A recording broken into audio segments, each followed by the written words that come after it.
మరిన్ని వివరాలు తెలియజేసేందుకు మనతో పాటు ఉన్నారు Bhagyalakshmi education services managing director doctor BSS Prasad గారు. మరి వారిని అడిగి మరిన్ని వివరాలు తెలుసుకుందాం. నమస్కారం అండి ప్రసాద్. నమస్కారం అండి. సో ముందుగా భాగ్యలక్ష్మి ఎడ్యుకేషన్ గురించి ఎక్స్ప్లెయిన్ చేయండి. So good evening everyone. So Bhagyalakshmi education services 2005లో స్థాపించడం జరిగింది.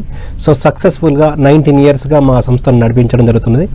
సో మా సంస్థ భాగ్యలక్ష్మి ఎడ్యుకేషన్ సర్వీసెస్ వచ్చేసి పంజాగుట్ట సోమాజిగూడ సర్కిల్లో మనకు ఉంది. సో మేము గత 19 సంవత్సరాలుగా మనము ఎంబీబీఎస్ విషయంలో లోకల్ కానీ అబ్రాడ్ విషయంలో కావచ్చు, ఎంబీబీఎస్ అబ్రాడ్ విషయంలో చాలామంది స్టూడెంట్స్ని పంపించడము, వాళ్ళు పాస్ అవుట్ అయ్యి రావడము, మేము కంటిన్యూ హండ్రెడ్స్ ఆఫ్ స్టూడెంట్స్ పంపించడము, హండ్రెడ్స్ ఆఫ్ స్టూడెంట్స్ రావడము, ఇదంతా ఆనవాయితీగా జరుగుతుంది.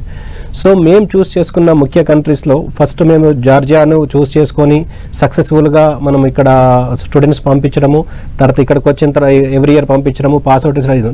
దీంతో పాటు మేము చూస్ చేసుకున్న కంట్రీ వచ్చేసి వియత్నాం.